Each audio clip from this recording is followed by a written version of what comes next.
Hello, everyone, and welcome. So, first off, my room is a work in progress. So, pay no mind to the rug that's behind me that's folded in half. Pay no mind to the futon that's blocking the door. That's not supposed to be there. It's supposed to be in the dumpster. But it's a work in progress, like I said. So, today we are diving into a book that's as disturbing as it is unforgettable. Flowers in the Attic by V.C. Andrews. Love it, live it, breathe it. Did you read this as a child? Because I did. Should I have? No. Should you have? Probably not. But I did, and it made an impact on me, and I'm currently rereading the Flowers in the Attic series. This video is just on the first book, Flowers in the Attic, but there are more. There are even more than I thought there were, because I thought there were just 5 books in the series, but it turns out there's like 11 or 12. I can't remember because I haven't read the newest ones. I'm reading the old ones first, but yeah, it's an adventure.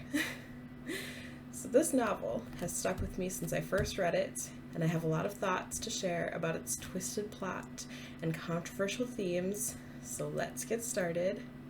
Forgive me looking at my script. I'm not good at memorization. I cannot memorize a thing to save my life. I tried out for the plays when I was in school, and I only got on set crew. So yeah. Okay, Flowers in the Attic tells the story of the Dollanganger family. Here are the kids and also the grandfather. There it is. So Corinne and Christopher are the parents, and they have 4 children, Kathy, Chris, and the twins, Carrie and Corey. After Christopher dies, the patriarch, in a car accident, Corinne, in desperation, takes her children to her wealthy parents' mansion, Foxworth Hall. Dun dun dun. Now you think that'd be all fine and dandy, right? Well, it's not, because her parents were very much against her marriage to Christopher, because Christopher is her half-uncle. Although, you find out later, should I spoil it? They're actually half-siblings, so that just makes it far, far worse. So no wonder they were against the marriage, but you probably should have told them the truth, that they were actually half-siblings instead of just uncle and niece relationship, because I could see where the lines could be a little bit blurred with an uncle and a niece, but with siblings, yeah.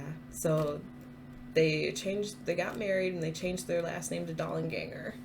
So that's why Foxworth Hall is called Foxworth Hall, because that's their original last name until they got married.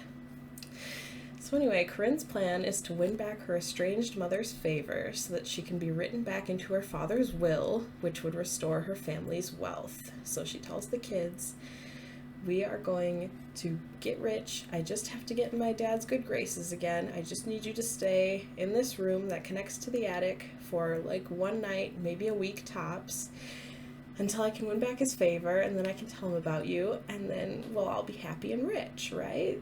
That's perfect.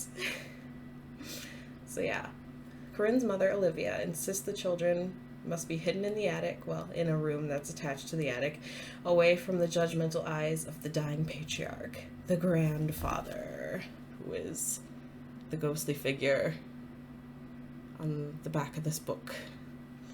Dun dun dun. So they didn't end up staying just a week in the attic, in the bedroom that connects to the attic. I'll just say the attic. You get it. They spend most of their time in the attic, because who wants to spend most of their time in just a bedroom that literally just has beds and that's it? There's no entertainment. All the entertainment's in the attic, so that's where I'd be spending my time. So what begins as a temporary confinement stretches into years. I think they end up staying in the attic for 3 years. It might be 2 years and some months. The children endure horrific abuse and neglect at the hands of their grandmother, and also their mother. So their mom visits them every day in the beginning, and then it turns into once a week, once a month, and then they'd be lucky if she visited once a month. So, yeah. They are emotionally and physically starved, and as time passes, the attic becomes their entire world. They end up making a little garden up there, made out of paper flowers, and it just reminds me of the song Imaginary by Evanescence. So, Kathy and Chris, as the oldest, take on parental roles to the twins, Carrie and Corey, and their relationship, Kathy and Chris's, evolves into something far more complex and disturbing, given that they are siblings. I'll let you work out what that means. The situation worsens when the twins, Corey and Carrie, fall ill, and the truth about their confinement and the dark secrets of Foxworth Hall begin to unravel. Dun, dun, dun, dun. So eventually, the mom, Corinne, does win back her father's favor, doesn't tell the kids, because it turns out he wrote a little amendment in his will or whatever that states that in order to inherit all of his money, Corinne must not have had any children from her marriage with Christopher, and must also not have any children in any future marriages. Which sucks for her because she ends up falling for her father's lawyer, Bart Winslow, and so they can't have any kids, and she wants money. But like I said, she was supposed to not have any kids with her first marriage, but she does. So what's a girl to do? Well, poison is an option. So she ends up making or buying powdered sugar donuts and putting rat poison, arsenic, over them, and feeds it to her kids little by little, and they get sicker and sicker. Corey ends up getting like extra donuts, and he has like a weaker immune system anyways, so he ends up dying because of the donuts, because of the arsenic, I should say.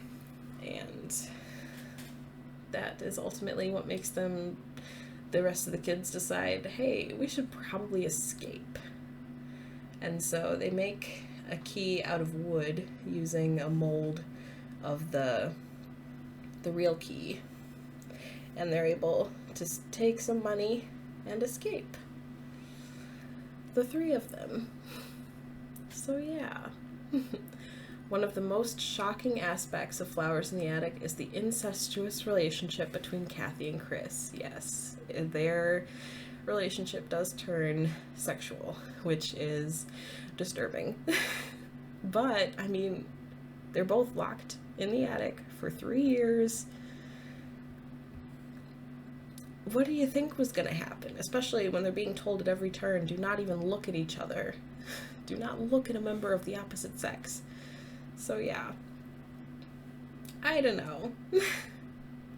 We listen and we don't judge, right? Well, we judge a little bit because, ew. But yeah, it's a book. While some might see it as a product of their isolated environment, I think it raises important questions about the impact of trauma and the blurring of boundaries in extreme circumstances. The novel also explores themes of greed, betrayal, and the corrupting influence of wealth. Corinne's choices are particularly fascinating. Is she a victim of her circumstances, or a selfish monster willing to sacrifice her children for her own gain? I think she's just a selfish monster. She would have found a way to make things work with the kids and not involve her parents. I feel like they could have made better choices while Christopher was still alive, because they weren't very smart with their money, and so it all just kind of snowballed into her begging her mom for help rather than trying to find a job herself. And of course, this is the 60s, and that was a lot harder for women to get a job and support a family, but I feel like it still could have been possible. I just think Corinne was very selfish and didn't want to work and just wanted everything kind of handed to her. I mean, who can blame a girl, right? The gothic atmosphere of Foxworth Hall is another key element of the novel's appeal. The attic becomes a symbol of the family's hidden secrets and the psychological imprisonment of the children.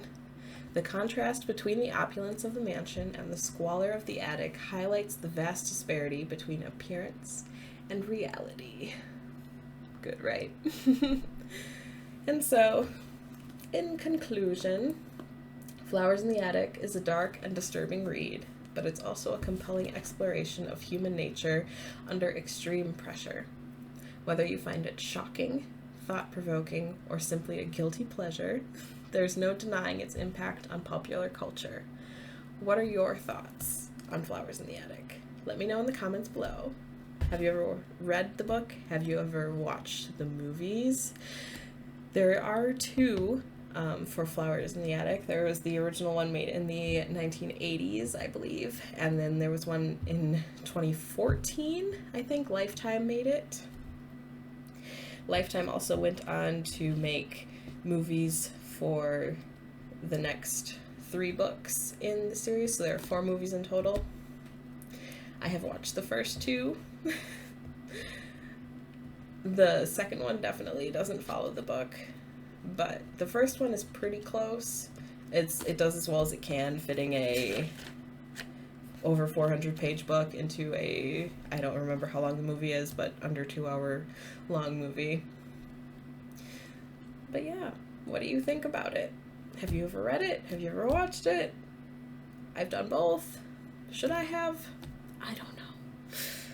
It's very good. It is a guilty pleasure for me, these books. They're very good. V.C. Andrews knows how to write a story, and V.C. Andrews is ghostwriter, whose name I don't actually know, but V.C. Andrews passed away. I don't remember when. So yeah, thank you so much for watching. Let me know if you want me to do videos on the other books in this series, including the new ones, once I actually read them. Bye-bye!